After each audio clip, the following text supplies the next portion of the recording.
Boa noite. Olá, boa noite. Os marqueteiros do PT, João Santana e Mônica Moura, são soltos pelo juiz Sérgio Moro da Lava Jato após pagamento milionário de fiança. Paulo Bernardo, ex-ministro de Lula e Dilma, e Vacari Neto, ex-tesoureiro do PT, são denunciados por crime organizado, corrupção e lavagem de dinheiro. Com o fim do recesso parlamentar, o processo de impeachment de Dilma volta como prioridade no Senado. E depois de denúncias de corrupção na merenda e muito protesto de alunos, o governo Alckmin exibe um projeto de cardápio gourmet para a escola pública. E você acompanha essas e outras notícias após um rápido intervalo. Sérgio acaba de comer a melhor torta de palmito da sua vida. Sérgio chegou pelo metrô da linha 4 amarela. Já o palmito veio com o seu Domingos pela Dutra até as mãos da Ana. A Ana vem cedinho pela Bandeirantes porque sem ela o palmito não viraria torta. E a torta ficaria assim. É para facilitar a vida de todos que o Grupo CCR trabalha, cuidando de rodovias, metrôs, barcas e aeroportos para que todos tenham as melhores tortas e os melhores momentos de suas vidas. CCR, é por aqui que você chega lá.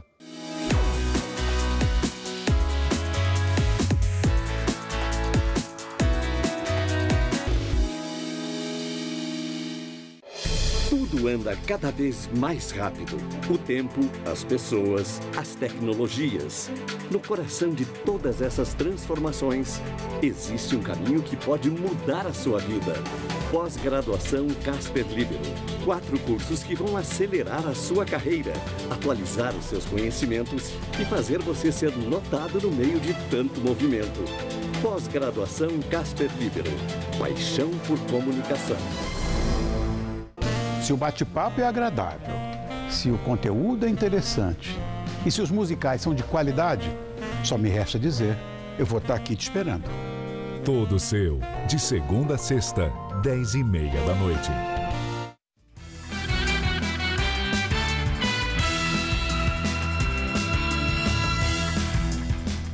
Ex-ministro do PT, Paulo Bernardo, e outros 19 são denunciados por corrupção, lavagem de dinheiro e crime organizado. Eles são acusados de montar uma organização criminosa que lesou funcionários públicos federais. Entre 2009 e 2015, o grupo seria responsável por lavagem de dinheiro e pagamento de propina ao Partido dos Trabalhadores e a parceiros públicos e privados. Para o Ministério Público, Paulo Bernardo, ex-ministro dos governos Lula e Dilma, seria o patrono do grupo. Bernardo foi preso em 23 de junho no apartamento funcional da mulher, a senadora Gleisi Hoffmann, em Brasília, mas foi solto dias depois por decisão do ministro Dias Toffoli, do STF. Ele é acusado de ter se beneficiado da contratação da empresa Consiste, contratada para intermediar os empréstimos a servidores. A Consiste ficava com apenas 30% do faturamento líquido dela e 70% era repassado aos demais parceiros estes que representavam, por sua vez, outros agentes políticos. Paulo Bernardo teria recebido ao menos 7 milhões de reais e, segundo os procuradores, apesar de não aparecer oficialmente nas negociações de corrupção, há provas contundentes contra ele, que supostamente recebia os valores por intermédio do escritório do advogado Guilherme Gonçalves. Gonçalves trabalhou nas campanhas da senadora Gleisi Hoffmann e seria a ligação entre Paulo Bernardo e o esquema milionário. Guilherme Gonçalves recebeu 7 milhões, por volta de 7 milhões, representando os interesses do então ministro Paulo Bernardo. O ex-tesoureiro do Partido dos Trabalhadores, João Vacari Neto, que também está entre os denunciados, seria o operador do esquema, gerenciando propina ao PT. Ele já foi condenado na Lava Jato. Ele deve ter recebido, João Vacari, aproximadamente, ao que consta na denúncia, 9 milhões de reais em espécie, tirando os valores líquidos, 9 milhões de reais em espécie na sede do Partido dos Trabalhadores. Todos os 20 nomes envolvidos foram denunciados por organização criminosa, lavagem de dinheiro, obstrução de investigação, além de corrupção ativa e passiva. Os procuradores já indicaram que a participação de outros partidos políticos neste esquema ainda será investigada. Diversas menções são feitas de que a Consucred representava o PMDB. Eles eram mencionados pelos demais integrantes como pernambucanos, que eles representavam pessoas do PMDB. Até o presente momento, essa identificação não foi completa e clara. Em nota, a defesa do ex-ministro informou que Paulo Bernardo não teve qualquer envolvimento com os fatos na denúncia. A defesa de João Vacari afirma que as denúncias são baseadas em uma delação sem provas. As defesas dos demais citados não se pronunciaram. Após pagamento de fiança de mais de 30 milhões de reais, os marqueteiros do PT, João Santana e a mulher Mônica Moura, deixam a prisão. A fiança foi determinada pelo juiz Sérgio Moro. Eles estão proibidos de trabalhar em campanhas eleitorais, não podem deixar o país e nem ter contato com outros investigados pela Operação Lava Jato. Para João Santana foram cerca de 2 milhões e 700 mil reais. Para Mônica, que era responsável pela parte financeira dos negócios do casal, o valor da fiança foi de quase 29 milhões de reais. Os marqueteiros já estavam com milhões de reais bloqueados pela justiça. O dinheiro está sob custódia do judiciário e a destinação final depende da sentença dada pelo juiz ao término do processo. O casal foi preso em fevereiro na 23ª fase da Operação Lava Jato. Na época, coordenavam uma campanha presidencial na República Dominicana. As investigações apontam que Santana e Mônica receberam dinheiro vindo de propina recebida por meio de contratos da Petrobras e da Sete Brasil, empresa criada para a operação do pré-sal. Em depoimento a Moro, os dois confessaram ter recebido 4 milhões e meio de dólares, cerca de 12 milhões de reais, de Caixa 2 na campanha de Dilma de 2010. Eles também foram responsáveis por outras campanhas do PT. A de Lula em 2006 e a da reeleição de Dilma em 2014. O casal é réu em 2 ações por corrupção e lavagem de dinheiro. De acordo com Moro, a prisão deles não é mais necessária porque os processos contra os dois já estão chegando na etapa final, além de estarem negociando delação premiada. Após 2 semanas de recesso, o Congresso retomou os trabalhos. No Senado, uma das prioridades é o processo de impeachment da presidente afastada Dilma Rousseff. Hoje é o último dia para que o relator da comissão do impeachment, o senador Antônio Anastasia, do PSDB, conclua o relatório que vai definir se a denúncia contra a presidente afastada Dilma Rousseff do PT é procedente. Amanhã, o parecer deve ser lido na comissão especial, em sessão que está prevista para começar ao meio-dia. O relatório deve ser discutido na quarta-feira e a votação deve acontecer na quinta. Se aprovado na comissão do impeachment, o texto seguirá para o plenário. Lá, a previsão é que o relatório seja lido na sexta-feira e votado no dia 9 de agosto. Nesta data, a sessão já deve ser coordenada pelo presidente do STF, Ricardo Lewandowski.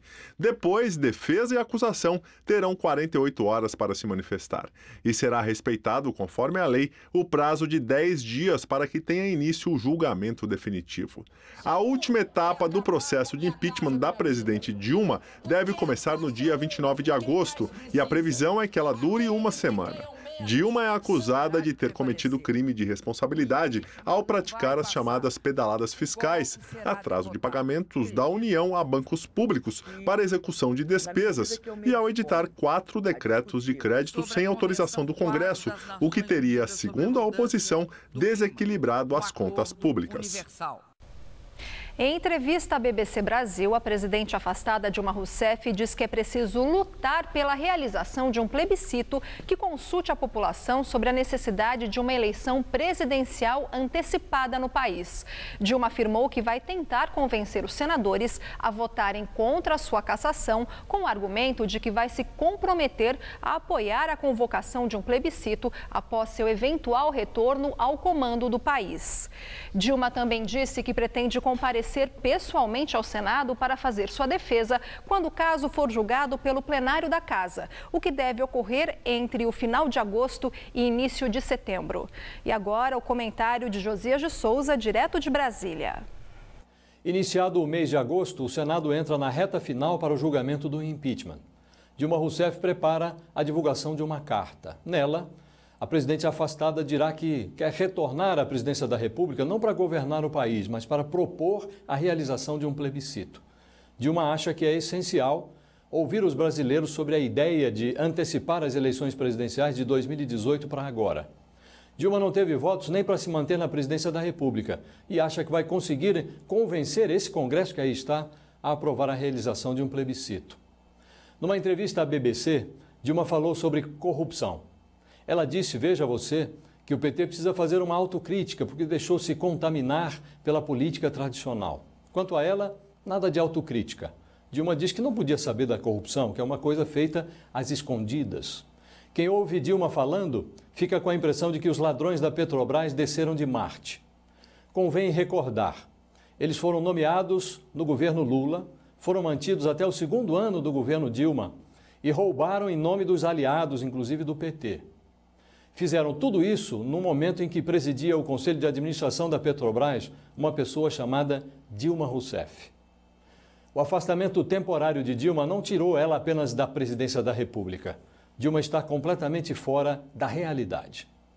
Boa noite. A polícia prendeu hoje aqui em São Paulo um piloto de helicóptero suspeito de chefiar o sequestro da sogra do presidente da empresa que administra a Fórmula 1.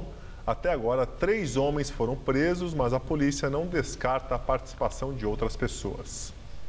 Aparecida Schunk Flose Palmeira, de 67 anos, foi sequestrada em casa, na zona sul de São Paulo, no dia 22 de julho. 2 homens se passaram por entregadores e levaram a sogra do empresário Bernie Eccleston, presidente da empresa que administra a Fórmula 1.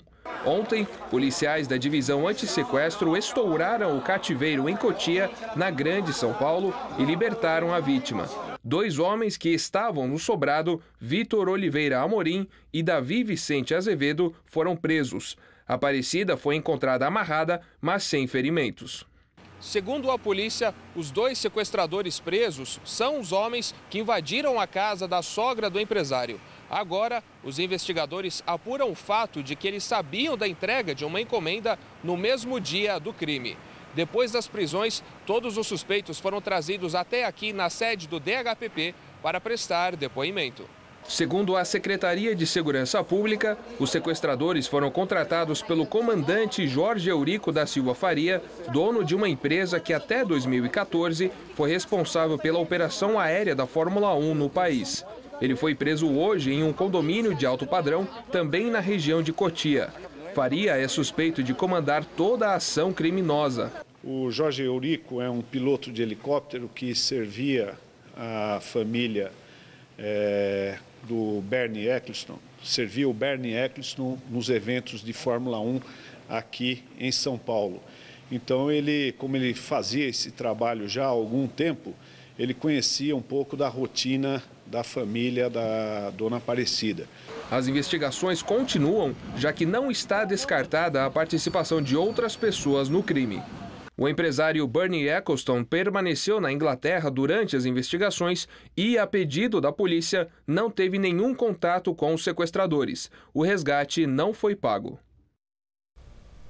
E a polícia prende um homem suspeito de atacar mulheres com seringas aqui na região da Avenida Paulista. Essa é a segunda vez que o suspeito é preso. Outras mulheres têm procurado a polícia depois da divulgação de um retrato falado. Ivana estava a caminho do metrô na Avenida Paulista quando sentiu a fisgada. Eu senti uma espécie de uma picada mesmo, uma picada forte que agora eu sei que é de injeção. Aqui. Quando eu cheguei em casa eu estava com uma blusa branca como a sua e eu vi a mancha. De sangue? De sangue. Ela não chegou a tomar o coquetel de remédios para prevenir a possível transmissão de doenças, porque não se deu conta da gravidade do ocorrido quase 2 meses atrás. Só depois da repercussão do caso com outras vítimas, que Ivana fez os exames que detectam sífilis, hepatite e AIDS. O resultado de todos foi negativo. Deu um alívio. Nossa, parecia que estava pulando lá com todo mundo lá do posto de saúde. Outras vítimas estão sendo esperadas aqui na delegacia de Santa Cecília para fazer o reconhecimento do suposto agressor. Ele foi preso no sábado. Policiais disseram que no momento da abordagem encontraram uma seringa no bolso dele.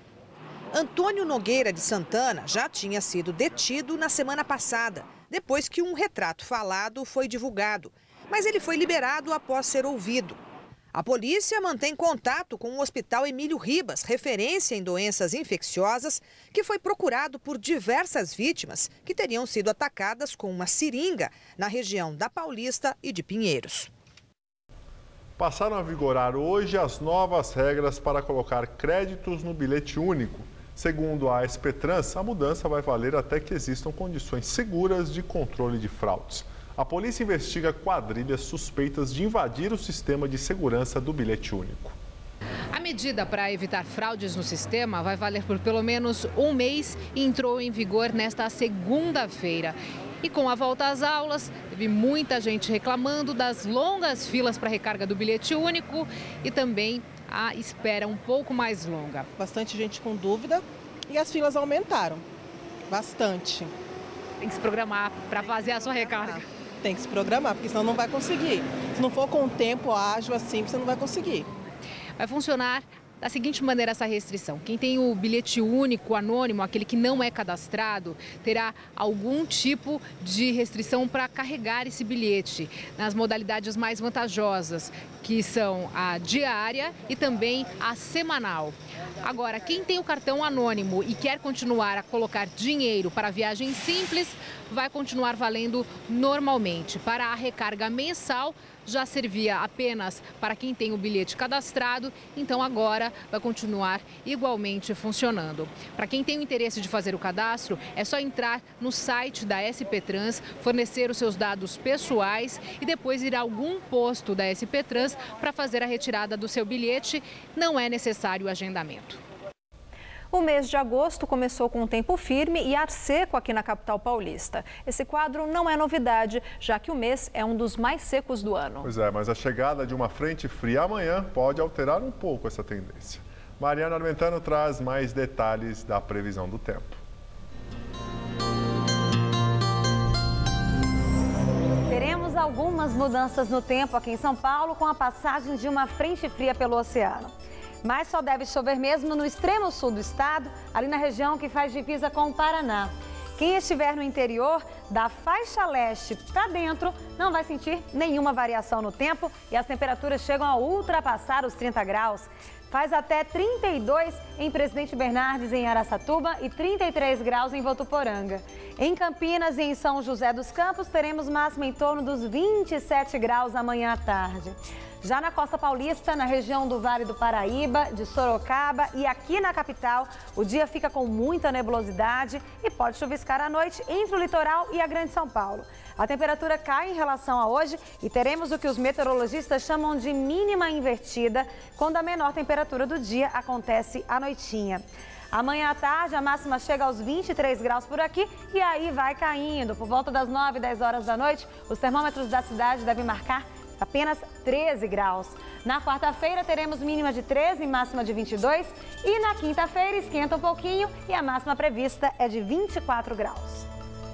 Em reunião com líderes da base aliada da Câmara dos Deputados, o presidente interino Michel Temer pede esforço para que o projeto de lei sobre a renegociação da dívida dos estados seja aprovado.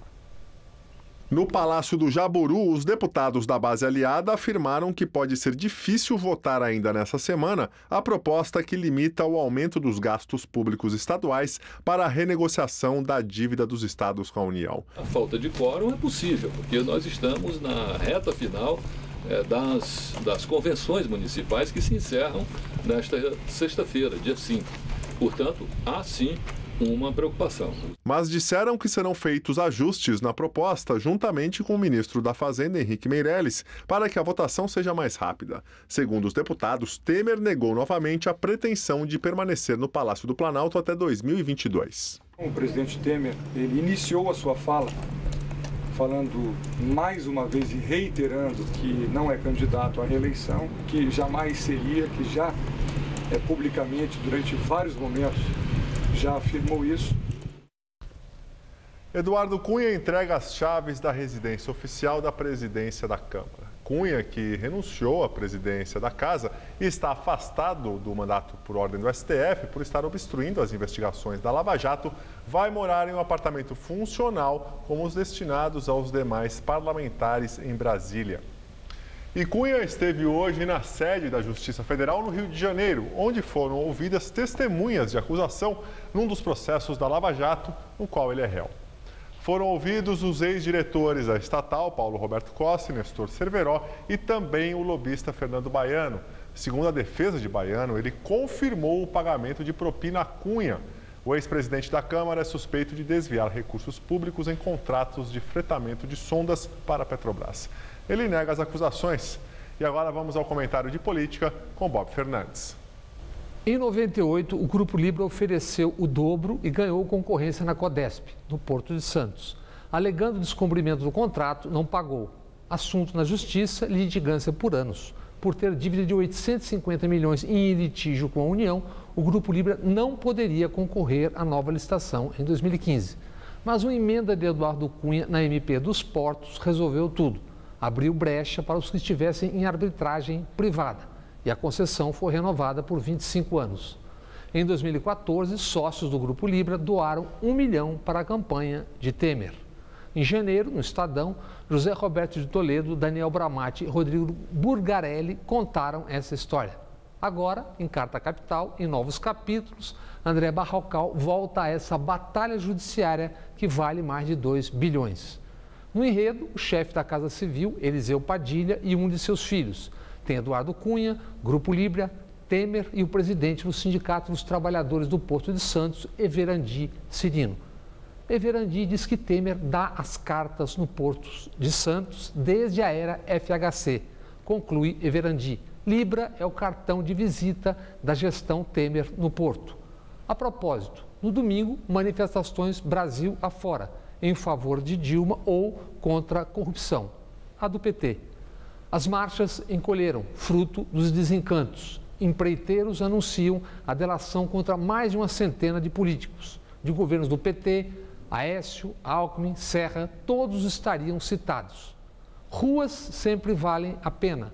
Sinal dos tempos é ouvir dejetos de Alexandre Frota ou Bolsonaros, ou ouvir filhotes do Banestado, escândalo paranaense de 30 bilhões, chamando Letícia Sabatella de prostituta. Boa noite. O Supremo Tribunal Federal marcou para o dia 10 de agosto a eleição que vai definir o próximo presidente. Mas a votação é apenas uma formalidade, porque pelas regras internas do Supremo já está definido que a ministra Carmen Lúcia será a presidente e o ministro Dias Toffoli o vice-presidente. A data da cerimônia de posse ainda não foi definida, mas a ministra deve comandar a sessão do dia 14 de setembro, a primeira após o fim da gestão do ministro Ricardo Lewandowski como presidente, que termina no dia 10 de setembro. Depois de inúmeros problemas com a merenda em São Paulo, alvo de apurações por um esquema de corrupção e também de protestos de alunos, o governo do estado inicia projeto piloto para melhorar a qualidade da comida nas escolas. O objetivo é implantar cardápios mais saudáveis em toda a rede num prazo de 2 anos. Muito tempo para alguns alunos que reclamam da qualidade da comida oferecida nas escolas. O projeto piloto começou hoje nesta escola da Bela Vista, no centro onde a Janaína estudou. Cardápio do dia: arroz com lentilhas, ovo pochê e salada de beterraba. A gente balanceou cada um desses pratos para eles atenderem às necessidades nutricionais dos alunos durante o período de aula e também ser gostoso, ser saudável, ser caseiro.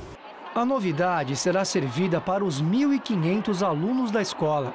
A gente passa o dia inteiro estudando, né? Então chega agora na hora do intervalo, é bom ter uma coisa mais reforçada para a gente comer e passar o dia melhor.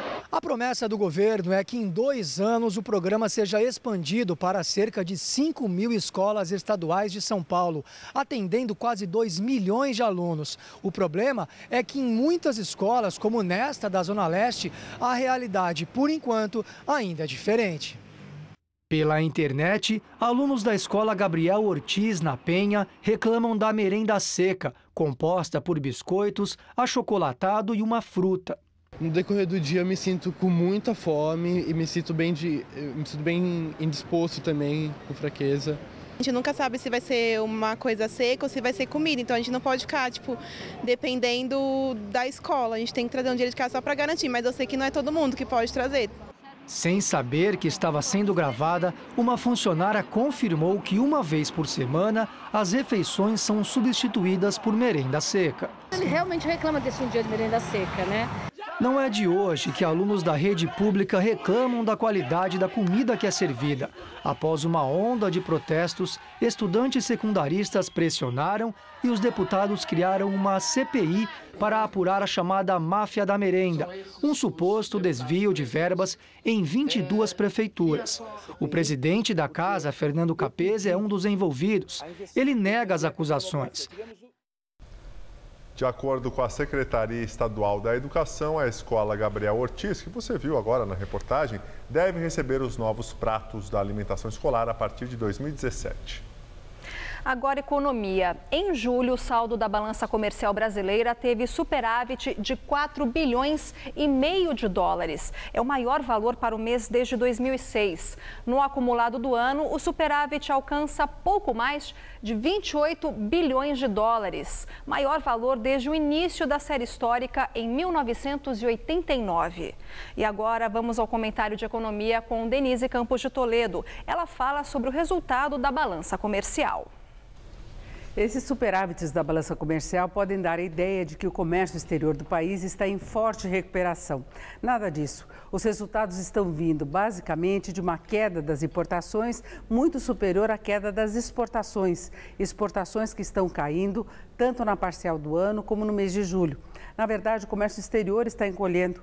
Há até alguma retomada das vendas externas de produtos manufaturados, como carros, mas um movimento muito segmentado que não consegue sequer fazer com que as exportações tenham variações positivas ou que a indústria apresente uma performance melhor. O Brasil ainda tem uma economia muito fechada. As exportações representam cerca de 11% do PIB e a indústria 1/3 disso. A ampliação das vendas externas pode ajudar. É uma oportunidade de melhor desempenho para a indústria, mas recuperação mesmo só com alguma reação do consumo doméstico, reação que pode demorar. Mesmo com um ambiente de maior otimismo e confiança, tanto do lado dos consumidores como dos empresários, a expectativa para o Dia dos Pais, por exemplo, é de que tenha o pior desempenho de vendas da história. Não há mágica, a crise foi e está sendo pesada demais, com desequilíbrio de pontos importantes como contas públicas, inflação, investimentos, mercado de trabalho. E a virada não vai acontecer de uma hora para outra. O relatório Focus, divulgado hoje pelo Banco Central, mostrou bem esse cenário. De acordo com o relatório, o mercado financeiro prevê um saldo comercial este ano de mais de 51 bilhões de dólares, mas com a produção industrial caindo quase 6%. A economia ainda deve recuar 3,24%, mas com expansão de 1,1% no ano que vem. E com um detalhe, os exportadores andam bem preocupados com o fato de o dólar estar no patamar mais baixo. Para garantir maior competitividade, seria melhor a cotação perto dos R$ 3,80, dos R$ 4,00. Eu volto na quinta. Até lá. O presidente do Comitê Olímpico Internacional, Thomas Bach, disse que o Brasil passa por uma crise política e econômica sem precedentes. Durante o congresso que oficialmente abre os Jogos Olímpicos, Bach falou ainda que o evento veio para transformar a cidade em um momento que o país está politicamente, economicamente e socialmente dividido. E acrescentou que a transformação do Rio é histórica e que, para ele, a primeira Olimpíada na América do Sul está pronta. E nós ficamos por aqui. A edição de hoje pode ser vista no site do Jornal da Gazeta. Uma boa noite e uma ótima semana. Muito obrigado pela sua companhia. Tenha uma ótima semana, uma boa noite. Fica agora com o Rony Von Todo Seu. A gente se vê amanhã de novo, às 10 horas, hein? Até lá.